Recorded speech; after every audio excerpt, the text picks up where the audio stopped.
கும்பராசி ஆவணி மாதம். இந்த ஆவணி மாசத்துல கிரக நகர்வுகள், சனி 2ஆம் இடத்துல இருக்கிறார், வக்ரமா இருக்கிறார். ராசியில ராகு, 5ஆம் இடத்துல குரு. இது எல்லாமே உங்களுக்கு நல்லது செய்யக்கூடிய அமைப்பு தான். உங்களுக்கு தசா புத்தி ரீதியா உங்களுக்கு தசை நல்லா இருந்துச்சுனாக்கா இப்போதைக்கு இந்த கிரக நகர்வுகள் பெருசா உங்களுக்கு டிஸ்டர்ப் பண்ணாது. தொழில், வேலை வாய்ப்பு, திருமண வாழ்க்கை எல்லாமே உங்களுக்கு நல்ல பலன்களை கொடுத்துரும். அப்போ தசை என்ன நடக்குது அப்படின்னு தெரிஞ்சுக்கணும் அப்படின்னா நீங்கள் சேனலுக்குள்ளே போயிட்டு பாருங்கள். ஒவ்வொரு தசைக்கும், அதாவது கும்பராசிக்கு மட்டுமே 5 வீடியோ 6 வீடியோ போட்டிருக்கேன். ஒவ்வொரு தசைக்கும், அதாவது ராகு தசையில் ஆரம்பித்து ராகு, குரு, சனி, புதன், கேது, சுக்கிரன் வரைக்கும் போட்டிருக்கேன். இன்னும் சூரியனும் சந்திரனும் போடல. அது வயசான காலகட்டத்தில் ஒரு சில பேருக்கு வரும் அப்படின்றதுனால நான் திரும்ப அதை பண்ணுறேன். நான் உங்களுக்கு தசாபுத்தி ரீதியாக தெரிஞ்சுக்கணும் அப்படின்னாக்கா நீங்கள் சேனலுக்குள்ளே போய் பாருங்கள். உங்களுக்கு ஈஸியாக புரியும் எல்லாமே. இது வந்து கோச்சார அடிப்படையில் வரக்கூடிய பலன்கள். இந்த ஆவணி மாதத்தில் இந்த ஆவணி மாதத்தில் 7.5 சனி போயிட்டுருக்கு. இப்போ ஜென்ம சனி முடிஞ்சு 2ஆம் இடத்துல சனி, சனி வக்ரமாக இருக்கிறார்.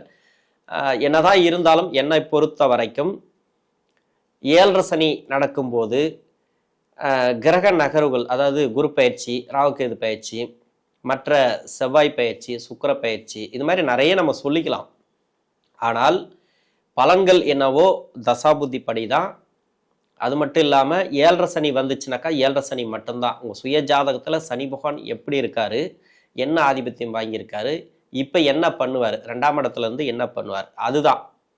மற்றபடி குரு பயிற்சி, ராகுகேது பயிற்சியெல்லாம் என்னை பொறுத்த வரைக்கும் ஓரளவுக்கு 10% கூட எனக்கு தெரிஞ்சு வராது. இருந்தாலும் இந்த கும்பராசிக்கு ஆவணி மாசத்துல ஒரு சில பேர் என்ன முடிவு எடுக்கலாம், ஏன்னா நிறைய குழப்பங்கள்ல போயிட்டு இருக்கும். வாழ்க்கையே அப்படிதான் போயிட்டு இருக்கும். கடந்த 5 வருஷமா என்ன நடக்குதுன்னே தெரியல. ஒரு சில பேருக்கு வந்து ஜாதகத்தை நம்பலாமா நம்பக்கூடாதா அப்படின்ற மாதிரி குழப்பங்களையும் கொடுத்துருக்கு. ஒரு சில பேருக்கு இப்போதான் ஜாதகத்தையே எடுத்து வச்சு பார்த்துருப்பாங்க, என்னமோ நடக்குது, என்ன நடக்குதுன்னு தெரியல அப்படின்னு. ஏன்னா நல்லா வாழ்ந்திருப்பாங்க ஒரு சில வருடங்களா. அந்த குருதசை, அதுக்கு முன்னாடி ராகு தசை, சனி தசை, உங்களுடைய சுய ஜாதகத்தில். ஏன்னா ராகு தசை அப்படிங்கிறது சின்ன வயசுலேயே வந்துடும் அவிட்ட நட்சத்திரக்காரர்களுக்கு. இப்போ குரு தசை மத்திய வயசில் வரும், அதன் பிறகு சனி தசை. இப்போ சனி தசை நடக்கிறவங்களுக்கும் குரு தசை நடக்கிறவங்களுக்கும் இந்த கும்பராசியில் புதன் கூட, புதன் வந்து அஷ்டமாதிபதி அவர், ஆனால் 5 கூடையவர், யோகாதிபதி தசை. இது மாதிரி தசைகள் நடக்கக்கூடிய நபர்களுக்கு நல்ல அமைப்பில் சுய ஜாதகத்தில் இருந்துச்சுன்னா அந்த கிரகங்கள் நல்ல தசை உடனே சூப்பராக இருந்திருக்கும். உங்களுக்கு தசை ரீதியாக நிறைய மாற்றங்கள், அதாவது திருமண வாழ்க்கையிலேருந்து நிறைய நல்லா அனுபவிச்சிருப்பாங்க. திடீர்னு பார்த்தீங்கன்னாக்கா 2020 நிறைய பிரச்சனைகளை கொடுக்கக்கூடியதாக இருக்கும். அதுக்கு முன்னாடியெல்லாம் அப்படி இருக்காது. 2020 ஏன் அப்படி நடக்குது, அது கூட இப்போ தான் அவங்களுக்கு தோணும் ஏன் இப்படி நடக்குது. அதுலேயும் ஜென்ம சனியில் சொல்லவே தேவையில்லை, முடியாது, அந்த அளவுக்கு பயங்கரமாக பண்ணியிருக்கோம். இது அப்போதான் வந்து ஜாதகத்தை எடுத்து வச்சு பார்த்துருப்பாங்க. இது மாதிரி இருக்கக்கூடிய நபர்கள்ல இருக்காங்க இல்லையா, அவங்களுக்கெல்லாம் என்னன்னா இப்போதான் அவங்களுக்கு புரிய ஆரம்பிச்சிருக்கும் வாழ்க்கைனா என்ன அப்படின்ட்டு. இதுக்கு முன்னாடி இருந்தவங்க இப்போ கூட இருக்க மாட்டாங்க. நண்பர்கள் வட்டாரத்தில், அதாவது நட்பு வட்டாரத்தில், நீங்கள் படிக்கிற காலகட்டத்தில் இருந்தாலும் சரி, இல்லை வேலை செய்யக்கூடிய இடத்துல இருந்தாலும் சரி, அதாவது திருமணத்துக்கு முன்னாடி வேலை வாய்ப்பு, ஒரு சில பேர் வந்து வேலை வாய்ப்பு போயிட்டு இருப்பாங்க, திருமணம் நடக்காமல் இருக்கும். இது மாதிரி நட்பு வட்டாரத்தில் இருந்தாலும் சரி, திருமண பந்தத்தில் இருக்கும்போதும் வெளி வட்டாரத்தில் போய் வேலை பார்க்கக்கூடிய நபர்களுக்கு அங்கே ஒரு நட்பு வட்டாரங்கள் இருக்கும். மற்றபடி தொழில் செய்யக்கூடிய நபர்களுக்கும் அங்கே ஒரு நட்பு வட்டாரம் இருக்கும். இல்லை குடுக்கல் வாங்கல் தொழில் செய்யக்கூடிய நபர்களுக்கு அவங்களுக்குள்ள ஒரு ஃப்ரெண்ட்ஷிப் இருக்கு இல்லையா, இது எல்லாமே நிறைய பேருக்கு உடஞ்சிருக்கும் நட்பு வட்டாரன்றது. மற்றபடி லவ் அது மாதிரி இருக்கிறவங்களுக்கும் அதுவும் உடைய ஆரம்பிச்சிருக்கு 2020 இது எல்லாமே. ஏன்னாக்கா இந்த ஜென்ம சனியில் ஒரு காட்டியிருக்கும். 2ஆம் இடத்துல சனி, இப்போ 2ஆம் இடத்துல சனி இருக்கிறாரு, 5ஆம் இடத்துல குரு இருக்கிறாரு. குரு பயிற்சி என்ன தரும் அப்படின்னு பார்த்துருப்பீங்க, ராகுகேது பயிற்சி என்ன தரும் அப்படின்னு பார்த்துருப்பீங்க. மற்றபடி சுக்கிர பயிற்சி, செவ்வாய் பயிற்சி, ஆளாளுக்கு ஒவ்வொன்றும் சொல்லியிருப்பாங்க, இல்லைன்னு சொல்லலை. மொத்தமாக இந்த 7.5 சனி கையில் எடுத்துட்டு இந்த 7.5 வருஷம் சனியோடைய பிடி தான். நீங்கள் நல்லது கொடுத்தாலும் அவர் தான், கெடுதல் பண்ணாலும் அவர் தான், எல்லாத்துக்குமே அவர் தான் பொறுப்பு.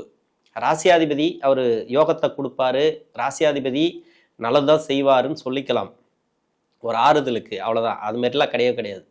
அவர் வந்து என்ன பாவத்துக்கு இருக்காரோ அதைத்தான் செய்வார் உங்கள் சுய ஜாதகத்தில். இப்போ கோச்சார கிரகங்கள் அடிப்படையில் உங்களுக்கு படிப்பு ரீதியா இருக்கக்கூடிய நபர்கள் படிக்கிற காலகட்டத்தில் இருந்தீங்கன்னாக்கா படிப்பு நல்ல ஒரு வளர்ச்சிகளை கொடுக்கும். படிப்பு ரீதியா நல்ல ஒரு முன்னேற்றங்கள், திடீர்னு ஒரு நல்ல முடிவு எடுப்பீங்க. படிப்பு சார்ந்து ஒரு உதவிகள் கேட்டிருந்தாலும் அந்த உதவிகள் கிடைக்கும். இது வந்து கோச்சார ரீதியா நல்லாவே இருக்கு அப்படின்னு எடுத்துக்கலாம். ஏன்னா 4 கூடிய கிரகம் 6ல் மறையக்கூடாது இந்த சுக்கிரன். இருந்தாலும் 7.5 சனி வக்கரமா இருக்கிறதுனால ஒரு சில முடிவுகள் எடுத்தீங்கன்னா நெகட்டிவா போயிருந்தது இல்லையா இதுக்கு முன்னாடி, அதெல்லாம் வந்து பாசிட்டிவா நடக்கிறதுக்கு வாய்ப்பு இருக்கு. இது படிக்கிற காலகட்டத்தில் இருக்கிறவங்க படிப்பெல்லாம் முடிச்சுட்டு வேலை தேடுறீங்க, வெளிநாடு வேலை வாய்ப்பு இப்போ கிடைக்கும், கன்ஃபார்மாக கிடைக்கும். வெளிநாடு சம்மந்தப்பட்ட வேலை வாய்ப்புக்காக ட்ரை பண்ணுறவங்களுக்கும், இல்லை இங்கேருந்து புதுசாக வேலை தேடக்கூடிய நபர்களுக்கும், இது வரைக்கும் வேலை இல்லை, இப்போ திடீர்னு ஜென்ம சனியில் வேலை போச்சு, ஒரு 6 மாசமா எனக்கு வேலை இல்லை, இப்போ வேலை கிடைக்கும். ஆவணி மாசத்துல உங்களுக்கு வேலை கிடைக்கும். ஆவணி மாசத்துலேருந்தே நல்லா இருக்குன்னு எடுத்துக்கலாம். டோட்டலாகவே அந்த கும்பராசிக்கு ஒரு சிறப்பான காலகட்டம் அப்படின்னு எடுத்துக்கலாம். வேலை ரீதியாக நல்ல ஒரு முன்னேற்றம். பெண்களுக்கு கும்பராசியில் நிறைய பேருக்கு வந்து மன நெருக்கடி, சொந்த பந்தங்கள்ல நிறைய நெருக்கடிகள். நீங்கள் என்னதான் நீங்கள் நல்லது பண்ணாலும் சரி உங்களுக்கு கெடுதல் தான் பண்ணியிருப்பாங்க. இதுக்கப்புறமா கெடுதல் தான் நடக்கும். இன்னும் 2 வருஷத்துக்கு நீங்கள் ரொம்ப கவனமாக இருக்கணும். பெண்கள் வேலை செய்யக்கூடிய இடத்துலையும் சரி, இல்லை குடும்ப வாழ்க்கையிலையும் சரி, சொந்த பந்தங்களையும் சரி, ரொம்ப ரொம்ப கவனமாக இருக்கணும். அதுக்காக நெகட்டிவாக சொல்கிறேன்னு நினைக்காதீங்க. இது வந்து என்னென்னா உங்களுடைய 7.5 சனி நடக்குது இல்லையா, உங்கள் சுய ஜாதகத்தில் ஆட்சி உச்சத்தில் இருந்தாலோ இல்லை மறைவு ஸ்தானங்களில் இருந்தாலோ பரவாயில்ல, ஓரளவுக்கு. ஆட்சி உச்சம்ன்றதை விட மறைமுக சுப தோற்றத்தில் சனி பகவான் இருந்துச்சுனாக்கா 7.5 சனி பெருசாக பண்ணாது. நல்லதும் பண்ணிடும், கெட்டதும் பண்ணிடும், ரெண்டுமே பண்ணும். இந்த மாமியார் மருமக சண்டை இது எல்லாமே பார்த்தீங்கன்னாக்கா 7.5 சனினால் வர்றது. சுற்றி இருக்கக்கூடிய சொந்த பந்தங்களில் சண்டை இது எல்லாமே 7.5 சனினால் வர்றது. உங்களை பார்த்தாலே தப்பாக தான் தோணும். தப்பானாக்கா பிடிக்காது, இவங்க நலம் கிடையாது அப்படின்ற மாதிரி தான் தோணும். நிறைய பேருக்கு அப்படி தான் தோணும். ஆனால் அப்படி நீங்கள் இப்படி கிடையாது. இந்த கும்பராசியில் இருக்கிறவங்க அப்படி கிடையாது. நல்ல ஒரு அவங்க கிட்ட வந்து ஒரு நல்ல ஒரு பழக்க வழக்கங்கள் இருக்கும். மனசு ரீதியாக நிறைய பேர்கிட்ட நல்ல ஒரு பழக்க வழக்கங்கள் இருக்கும். அவங்ககிட்ட கெட்ட பழக்க வழக்கங்கள்லாம் அதிகமாக போக மாட்டாங்க. பெண்கள் மட்டும் இல்லை, ஆண்களும் கூட கும்பராசியில் இருக்கிறவங்க. ஆனால் இது ஏன் அப்படி நடக்குது அப்படின்னா, உங்களுக்கு வந்து ரொம்ப நாளாக இது நடந்துகிட்டே வரும். இப்போ 7.5 சனியில் மட்டும் இல்லை, 2020 மட்டும் இல்லை, கிட்டத்தட்ட 10-15 வருஷமா உங்களுக்கு தெரிஞ்ச காலகட்டத்திலேருந்தே என்ன பிடிக்க மாட்டேங்குது அப்படின்னாக்கா உங்களுக்கு சனி சரியில்லை அப்படின்றது தான் ஒரு மெயினாக எடுத்துக்கணும். சனி வந்து மறைவு ஸ்தானத்தில் இருக்கும், நல்லது செய்ய முடியாத அமைப்பில் இருக்கும். அதனால் ஒதுங்கியே இருக்கிறது நல்லது. நட்பு வட்டாரத்திலிருந்து கொஞ்சம் ஒதுங்கி இருக்கிறது நல்லது. சொந்த பந்தங்களுக்கு ஒதுங்கி இருக்கிறது நல்லது. இப்போ நம்ம சொல்லிட்டு போயிடலாம் ஈஸியாக, இந்த மாதம் இது நடக்கும் அது நடக்கணும். பொதுவாக வந்து பார்த்தீங்கன்னாக்கா எல்லாத்துலேயும் தனிமை இருக்கிறது நல்லது. குடும்பத்தோடு இருக்க, குடும்பத்தில் மட்டுமே இருங்க. வெளிய நபர்கிட்ட வேண்டாம். வெளிநபர்கிட்ட நீங்கள் வந்து நீங்கள் நல்லது செஞ்சாலும் உங்களுக்கு கெட்டது தான் வரும். வேலை செய்யக்கூடிய இடத்துல கூட சரி, உங்களுடைய வேலையை மட்டும் நீங்கள் பார்த்துட்டு வந்தீங்கன்னாக்கா உங்களுக்கு சிறப்பாக இருக்கும். இந்த கும்பராசியில் இருக்கக்கூடிய பெண்களாக இருந்தாலும் சரி, ஆண்களாக இருந்தாலும் சரி, குறிப்பாக பெண்களுக்கு அதிகமாக பொருந்தும். உங்கள் வேலையை மட்டும் நீங்கள் கரெக்டாக பார்த்துட்டு வாங்க. ஜென்ம ராசியில் ராகு இருக்கிறார். வாக்கு, அதாவது வாக்குஸ்தானத்தில் வந்து சனி வக்கரமாக இருக்கிறார். ராகுக்கு வீடு கொடுத்த கிரகம் வக்கரம். அப்போ வார்த்தைகளில் ரொம்ப ரொம்ப கவனமாக இருக்கணும் கும்பராசிக்காரங்க. இதை பண்ணிடுவேன் அதை பண்ணிடுவேன்றதை விட நீங்கள் சைலண்டாக இருந்தாலும் நீங்கள் பண்ணலாம். நீங்கள் யாருக்காவது உதவி பண்ணணும்னாலும் நினச்சாலும் சரி, இல்லை கடன் கொடுக்கல் வாங்கல் வந்து இந்த மாதம் வந்துடும் நான் கொடுத்துருவேன் அப்படின்னு சொன்னீங்கன்னாக்கா அது கொஞ்சம் தடங்களாக தான் இருக்கும். நான் பண்ணுறேன் பார்க்கலாம் இருங்க நான் வெயிட் பண்ணுங்க நான் சொல்கிறேன் அப்படின்ட்டிங்கனாக்கா அடுத்த மாதம் கரெக்டாக கொடுத்துருவீங்க. அதை வந்து ஆவணியில் கொடுக்கலாம், இல்லை புரட்டாசியில் கொடுக்கலாம், ஏதோ ஒன்று. அந்த பண வரவை வந்து உங்களுக்கு அந்த நீங்கள் சொன்ன சொல்லு, அதாவது அந்த வாக்கு காப்பாற்றக்கூடிய தன்மை கொடுத்துரும். அது மாதிரி கடன் பிரச்சனை நிறைய பேருக்கு இருக்குது. அந்த கடன் பிரச்சனைலாம் கொஞ்சம் கொஞ்சமாக கிளியர் ஆகும். மாசம்பளத்தில் இருக்கிறவங்களுக்கு கிளியர் ஆகிடும். அதாவது எம்ப்ளாயாக இருக்கிறாங்க இல்லையா, அவங்களுக்கெல்லாம் அந்த கடன் பிரச்சனை கிளியர் ஆகும். தொழிலில் இருக்கிறவங்களுக்கு வருமானத்தை கொடுக்கும். வருமானங்கிறது இந்த மாதத்தில் எதிர்பார்க்கலாம். பண வரவுகளை இந்த மாதத்தில் எதிர்பார்க்கலாம். திடீர் பண வரவு, அதிர்ஷ்ட வாய்ப்புகள் ஒரு சில பேருக்கு உண்டு. புதன் தசையில் இருக்கிறவங்களுக்கு அதிர்ஷ்ட வாய்ப்புகளை எதிர்பார்க்கலாம். இந்த லாட்ரி யோகம் அது இதுன்ட்டு சும்மா வெளிநாட்டில் போயிட்டு ட்ரை பண்ணுறாங்க இல்லையா, வெளியூரில் போயிட்டு, அவங்களுக்கெல்லாம் அந்த அதிர்ஷ்ட வாய்ப்புகளை திடீர் யோகத்தை கொடுக்கும். 6ல் வந்து மறையிறது, அதாவது சுக்கிரனோட சேர்ந்து புதன் மறைவு ஸ்தானத்தில் இருக்கிறது நல்லது. ஓரளவுக்கு அதிர்ஷ்ட வாய்ப்புகளை கொடுக்கும். புதன் தசையில் இருக்கிறவங்க, சனி தசையில் இருக்கிறவங்க, இவங்களுக்கெல்லாம் பரவாயில்ல. இந்த மாதத்தை பொறுத்த வரைக்கும் சிறப்பான ஏற்றமாக இருக்கும். தொழில் செய்யக்கூடிய நபர்களுக்கும் வேலை செய்யக்கூடிய நபர்களுக்கும் ஒரு ப்ரொமோஷன் எதிர்பார்த்துருந்தீங்கன்னாக்கா இந்த ப்ரொமோஷன்லாம் கிடைக்கிறது எப்படி கிடைக்கும் தெரியுங்களா? நீங்கள் கேட்காம இருந்தால் தான் கிடைக்கும். நீங்கள் கேட்டிங்கன்னா கிடைக்காது. ஏன் கிடைக்காதுன்னு கேட்டிங்கனாக்கா சனி அங்கே உட்காந்து இருப்பார் அப்படின்னு கூட சொல்லிடலாம் ஒரு வார்த்தையில். ஏன்னா நீங்கள் நிற்கிறீங்க, ஒரு 7.5 சனி போயிட்டுருக்கு உங்களுக்கு. அதாவது இப்போ 2ஆம் இடத்துல சனி. நீங்கள் எதிர்பார்ப்பு என்ன மாதிரியான எதிர்பார்ப்போடு போய் நின்னாலும் சரி, நீங்கள் எவ்வளோ வருஷமாக அந்த கம்பெனியில் அதாவது இந்த தொழில் செய்யக்கூடிய இடத்துல எவ்வளோ பெரிய நீங்கள் வந்து உங்களால் தான் அந்த கம்பெனியே ரன் ஆகுதுன்னா கூட உங்களுக்கு கொடுக்க மாட்டாங்க. கேட்டிங்கன்னா கேட்காம இருந்தீங்கன்னா கொடுப்பாங்க.